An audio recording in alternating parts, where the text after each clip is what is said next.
Selamat datang di forum Balkadaba. Balada keluarga kadal bajingan. Mikir itu dari tadi.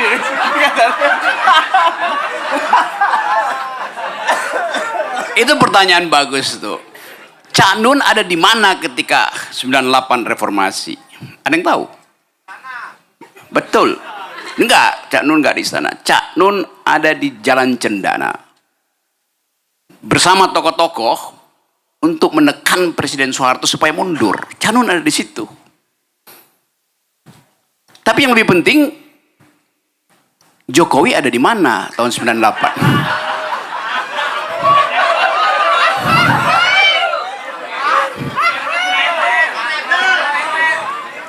Lagi amplas-amplas meja di Solo. Lo itu fakta historis. Saya nggak akan membalkadabakan beliau. Tapi itu intinya kan. Karena itu dari segi genealogi demokrasi, Jokowi tidak paham asal usul reformasi. Kalau dia paham, dia akan setuju dengan Cak Nun untuk memilih oposisi sebagai lawan tanding kekuasaan. Cak Nun memilih jalan oposisi itu. Dan itu yang sebetulnya prinsip pertama dari warga negara, bukan untuk berkuasa, tapi untuk melawan penguasa. Dasar dari demokrasi adalah melawan penguasa. Konstitusi itu di abad 15 artinya hak rakyat untuk membunuh raja. Bahkan disebutkan begitu tuh kata konstitusi itu. Tapi oke, kemudian demokrasi tumbuh dari 98 sampai hari ini. Tiba-tiba para Balkadaba ini semacam cebong lah itu. Ya kan tadi katanya kadal gede tuh ya, kayak cebong tuh. Para Balkadaba hendak membela si tiran dengan mengatakan bahwa Jokowi sedang mengembangkan demokrasi itu dengan berbagai argumen tuh. Kalau Pak Jokowi tidak mengembangkan demokrasi, Rocky Gerung udah lama dipenggal kepalanya tuh. Bayangkan di zaman Orde Baru misalnya. Lo justru di zaman Orde Baru saya ada di LBH untuk menghalangi otoritarisme berlanjut. Kan itu dasarnya. Tapi oke, coba kita lihat argumennya. Jokowi sedang mengembangkan demokrasi. Jokowi tiba ketika Indonesia sudah demokrasi. Kapan Jokowi mengembangkan demokrasi? Jokowi tiba 2014. Indonesia sudah demokrasi dari 98. Ditumbuhkan oleh Habibie. Dipelihara oleh Gus Dur, lalu lompat ke Pak SBY. Ya memang kan. Lo kan Ibu Mega cuma meneruskan Gus Dur. Ibu Mega nggak pernah dipilih. Dia lompat ke SBY itu. Dan SBY menjadikan demokrasi sebagai peralatan untuk tukar tambah politik. Itu historinya begitu tuh. Nah sekarang indeks demokrasi turun. Jadi Jokowi menurunkan indeks demokrasi, bahkan tidak mampu memelihara. Itu intinya. Nah sekarang kita bertanya, kenapa demokrasi tidak bisa hidup di era Jokowi? Itu soalnya. Pertanyaan yang sama pernah diajukan oleh seorang wartawan dari Jogja pada Jean-Jacques Rousseau tahun 1700-an itu. Saya bayangin aja bahwa ada wartawan pintar dari Jogja pergi ke Perancis, bertanya pada Jean-Jacques Rousseau, Profesor Rousseau, apa penyebab demokrasi runtuh di Roma di abad pertama?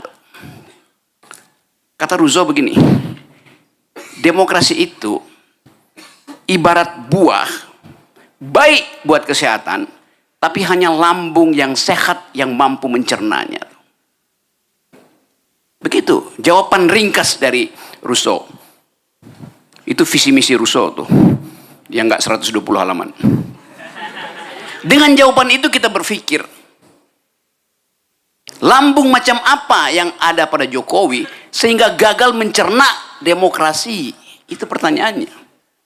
Jangan-jangan memang para elit kita nggak punya lambung, isinya usus semua tuh, dari mulut sampai anus usus isinya, karena nggak bisa dicerna kan. Atau dia punya lambung tapi isinya bukan asam lambung tapi asam sulfat.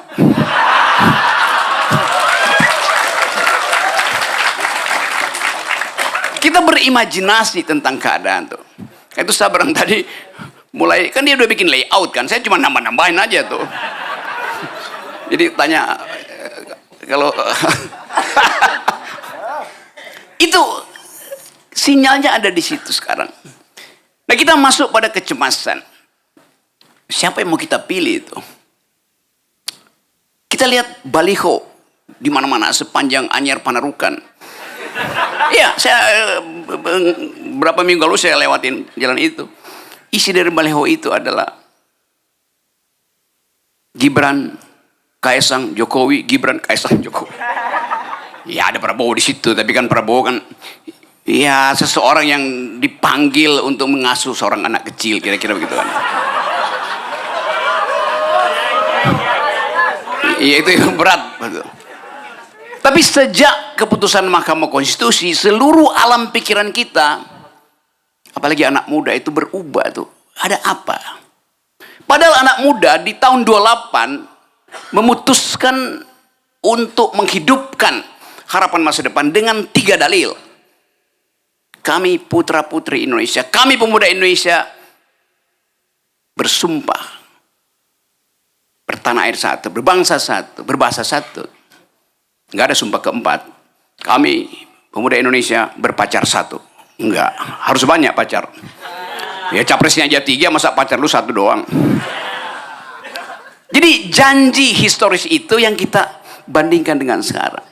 Nah janji itu yang menginspirasi Bung Karno untuk pidato. Beri saya 10 pemuda dan saya akan guncang dunia itu. Dan dijawab oleh Presiden Jokowi. Saya beri 1 pemuda, saya guncang Mahkamah Konstitusi.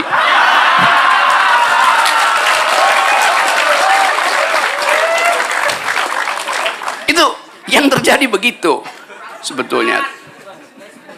Ya betul itu dasarnya. Jadi kesempatan kita untuk melihat bangsa ini tumbuh dengan pikiran hilang. Dan Presiden Jokowi memaksa anaknya untuk meneruskan kepemimpinannya. Apakah ini melanggar Undang-Undang Dasar? Tidak. Ini melanggar Undang-Undang Perlindungan Anak.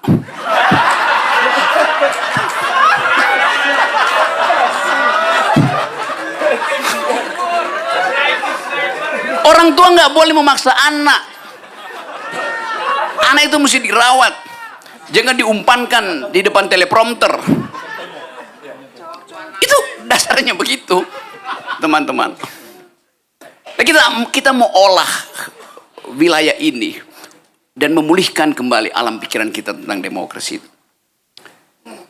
Anda bayangkan KPU terpaksa mesti siksak mengatur format debat. Padahal debat itu biarin aja. Yang mau ditampilkan otak, yang mau ditampilkan dengkul, yang mau ditampilkan usus, nggak ada soal. Jadi nggak usah diatur. Sama mengatur-ngatur Pak Prabowo supaya sopan santun nggak mungkin. Atau mengatur Gibran nanti supaya tidak terlalu terlihat 78,9-nya. Tapi kita lewati dulu itu semua soal tadi dan membayangkan hal yang kita sebut masa depan itu apa. Jokowi menjanjikan bahwa kalian anak muda akan jadi bonus demografi di tahun emas Indonesia. Tapi tanpa fakta. Kalau Anda bayangkan Anda akan jadi pemimpin, akan makmur 2045, inputnya apa per hari ini? Dan istilah bonus demografi itu salah kaprah. Nggak ada istilah bonus demografi di dalam teori ekonomi atau pembangunan. Yang ada adalah demographic dividend itu. Dividen artinya kita peroleh keuntungan itu ketika ada investasi. Bukan sekedar bonus. Kalian generasi muda, nanti pendapatan kalian 10 kali lipat ke depan. Lo bonus demografi itu, kita pakai aja istilah itu tidak dibandingkan Anda sekarang dan Anda nanti. Yang dibandingkan Anda nanti dengan teman Anda seusia Anda di Singapura, di Malaysia, di Taiwan, sekitar Pasifik, di sekitar Pasifik aja kan. Kalau Anda pendapatannya nanti 2045 10 kali lipat dari sekarang, tapi Singapura 300 kali lipat dari sekarang, tetap Anda miskin dalam perbandingan itu. Jadi begitu membandingkan statistik tuh. Nanti tanya Faisal Basri. Jadi kita mau lihat misalnya inputnya apa sehingga 2045 oleh Pak Jokowi dibayangkan bahwa akan ada generasi emas itu.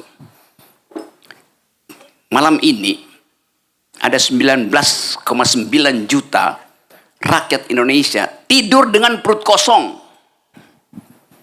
Karena kelaparan itu tertinggi di Asia, Indonesia 19,9 juta. Jadi di mana bonus demografinya? Setiap bayi yang lahir di Indonesia sudah dibebani hutang 50 juta rupiah. Hutang negara.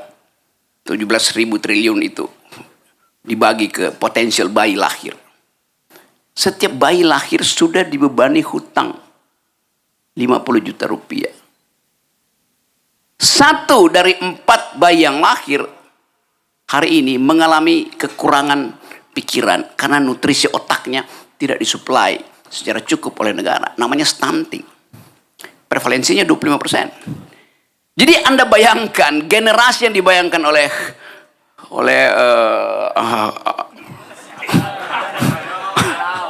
si kadal itu. Coba kita lihat, kita mau rasional bikin kalkulasi itu. IQ kita hari ini 70, berapa tadi?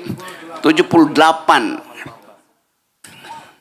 Itu sedikit di atas simpanse. Ya. Dengan IQ 78, kita mau compete apa? Tidur 45. Dengan otak yang nutrisinya kurang, artinya akan ada defisit.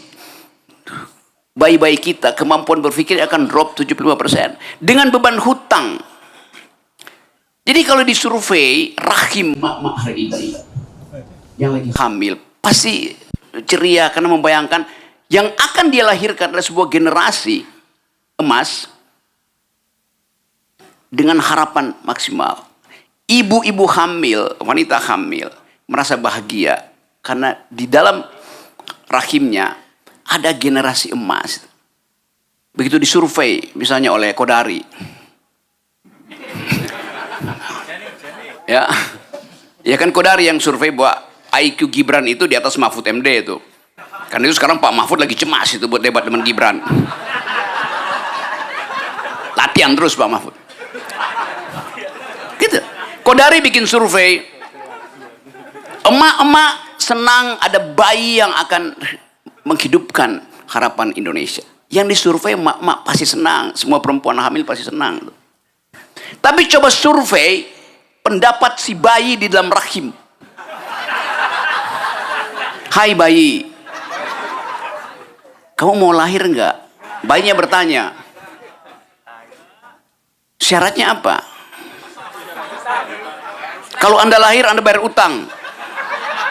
Kalau Anda lahir, Anda akan stunting 25%. Si bayi akan bilang, lebih baik saya tinggal di rahim Maya.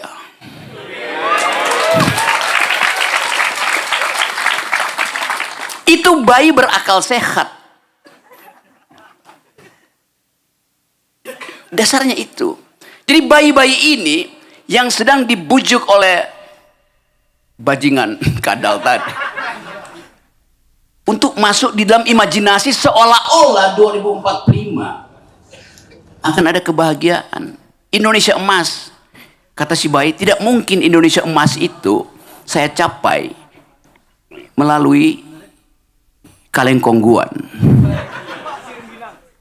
Kan itu dasar berpikirnya begitu kan.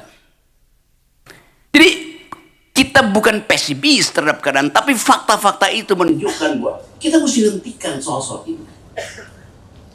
Sementara baliho ditanam di mana-mana, bayangin misalnya itu satu Indonesia tuh, ngapain ada baliho di era digital? Anda punya smartphone, kenapa nggak kampanye lewat digital? Era digital, cara berpikirnya masih analog. Nah, kan kita lihat di sini partai, di situ caleg segala macam. Siapa yang baca pikiran itu? Balihonya gede, otaknya kecil. Jadi komposisi-komposisi ini yang mau kita serahkan pada pemilih. Tapi pemilih kita mesti dituntun dengan data dan argumen yang masuk akal. Kenapa? Karena 80% dari pemilih kita itu hanya lulus kelas 7. Artinya nggak lulus SMP. Jadi Anda bayangkan, yang akan masuk kotak suara adalah sahabat-sahabat kita, warga negara sebangsa, yang dibiarkan miskin oleh Jokowi, dibiarkan bodoh oleh Jokowi, supaya mudah disogok dengan BLT. Kan para pemilih, dia nunggu BLT di pojok-pojok gang. Bahkan mereka tulis gede-gede spanduknya, kami bersedia menerima serangan fajar. Itu yang ditunggu. Siapa yang akan bawa itu? Ya Balkadaba. Spellingnya betul ya, Balkadaba. Balkadaba akan bawa BLT ke situ.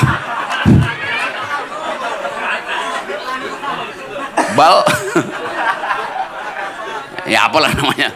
Ya saya nggak ngerti dia genusnya apa itu. Tapi saya tahu sarapan paginya adalah asam sulfat Balkadaba. Coba kita bayangkan imajinasi, kita masuk dalam tahun baru dengan kecemasan luar biasa. Kita nggak tahu apa. Apakah Anda akan memilih kucing dalam karung?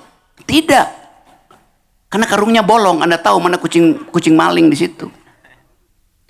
Jadi kesempatan ini selalu kita pergunakan tadi untuk membuat ekspektasi itu terukur.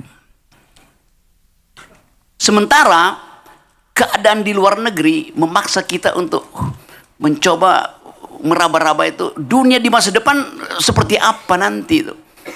Tidak ada kita dengar percakapan di dalam talk show yang membayangkan a new kind of grammar di future, di masa depan itu apa.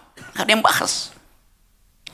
Nah problem-problem ini yang memungkinkan generasi baru sekarang ada dalam kecemasan itu. Apakah dunia kita akan dihuni oleh kemampuan untuk merekayasa alam pikiran melalui chat GPT? Hal yang paling mudah kita bayangkan. Keadaan hari ini menunjukkan bahwa tidak ada kepastian bahwa demokrasi bisa dikembalikan pada status argumentatif. Nggak ada. Kita kirim sentimen, setiap hari kita kirim sentimen, bukan argumen. Jadi perkumpulan kita di sini, kita sebut aja perkumpulan akal sehat yang berupaya untuk menemukan kembali Indonesia yang berpikir. Bukan Indonesia yang disulap dengan amplop. Kita tonton debat, ya oke, kita tahu siapa yang menang di situ, yang punya otak pasti kan. Tapi sekaligus kita bayangkan kesulitan setelah seseorang jadi presiden. 2 hari setelah jadi presiden, tagihan IMF datang, tagihan investor datang. Bayangan ini mesti dari awal kita persiapkan. Karena sangat mungkin 2 minggu misalnya seseorang jadi presiden, dia jatuh lagi. Karena ekspektasi publik terlalu jauh. Jadi kerusakan yang buat oleh Jokowi itu menyebabkan kita hidup dalam kebimbangan tuh. Satu katastrofi setiap saat bisa muncul di situ. Nah, kita mau pastikan bahwa bagian-bagian dari masyarakat sipil yang otaknya belum tercemari oleh asam sulfat berupaya untuk menuntun kembali argumen sebagai dasar berpolitik. Memang demokrasi bukan ideal dari kehidupan bersama, tetapi itu fasilitas yang tersedia minimal untuk memungkinkan kita bercakap-cakap secara setara. Itu yang nggak ada. Walaupun sering dikatakan ya pemerintah tidak melarang, iya, tapi pemerintah dulu waktu saya dulu lama di LBH tuh, di zaman Orde Baru. Setiap kali kita bikin diskusi di LBH di Jalan Diponegoro, di ruang Adam Malik tuh. LBH itu tempat seluruh aktivis ngumpul di situ. Ketika diskusi dimulai, datang aparat. Biasanya dari sini ke sini Kremlin, namanya Kramat 5, kita namain Kremlin. Dia datang ke LBH, masuk ke ruang diskusi, berdiri di atas meja dan menyatakan, atas nama undang-undang saya bubarkan diskusi ini. Orde Baru pakai pasal undang-undang subversi.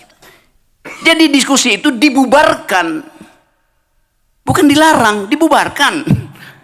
Sekarang sebelum diskusi, rektor ditelepon, jangan terima Rocky Gerung, jangan terima Faisal Basri.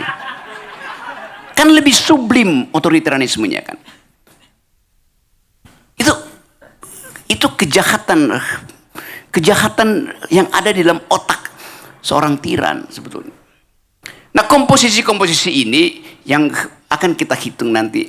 Satu waktu kita akan tanya, apakah Presiden Jokowi meninggalkan jejak demokrasi? Enggak. Apakah Jokowi meninggalkan jejak kemampuan? Juga tidak tuh.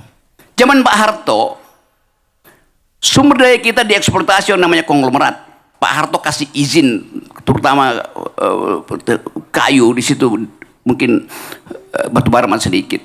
Soeharto dengan sengaja memberi izin eksploitasi sumber daya pada konglomerat yang namanya sekarang oligarki. Tetapi yang balik ke negara masih 33% dalam bentuk SD Impres, irigasi, jalan segala macam tuh, puskesmas. Balik ke negara masih 30%. Zaman SBY tinggal 27%. Zaman Jokowi tinggal 7%, 6%. Jadi di mana kemakmuran itu yang merupakan hak setiap rahim perempuan, rahim ibu-ibu kan. Nah, kesempatan ini yang seringkali lalai di dalam perdebatan capres, yaitu melihat secara faktual bahwa Indonesia sudah ada di jurang menjadi failed state, negara gagal dari segi apapun itu. Jadi teman-teman, ini tema yang bagus. Kita mulai satu tema alternatif untuk pesimis, bukan untuk optimis. Yes, banyak orang yang optimis tapi irasional. Kita kalangan pesimis yang rasional. Itu bedanya tuh. Supaya kita bisa tuntun kembali negeri ini menjadi Indonesia yang berpikir. Dan itu sebetulnya yang bertahun-tahun diucapkan secara sublim oleh MH Ainun Najib. Dan Sabrang dia nggak mungkin jadi calon wakil presiden karena bapaknya bukan presiden. Di pengkondisian ini sebetulnya. Jadi saya mengingat kawan saya MH sebagai orang yang terus memelihara bagian sublim dari negeri ini yang kadang-kala dianggapnya ngapain sih MH puisi beling segala macam tuh, nyinyir aja. Tapi kenyinyiran itu justru memprovokasi kita untuk berpikir alternatif. Jadi MH menyumbang dan merawat value dari demokrasi. Itu jawabannya. Sebaliknya Jokowi memberantakkan demokrasi, betul-betul memberantakkan demokrasi. Kita anggap bahwa mungkin menjelang 14 Februari akan banyak pertemuan akal sehat di mana-mana itu, dan sebuah kekuatan moral perlahan-lahan sedang tumbuh di negeri ini untuk menghalangi kekuatan masif dari politik kotor tuh. Jadi ya saya tahu bahwa semua orang menganggap bahwa Jokowi lagi membangun dinasti. Ya, dari kacamata ilmu pengetahuan. Tapi dari kacamata biologi nggak benar. Jokowi tidak sedang membangun dinasti, nggak ada dinasti. Dinasti itu darahnya biru. Yang sekarang darahnya kotor. Makasih.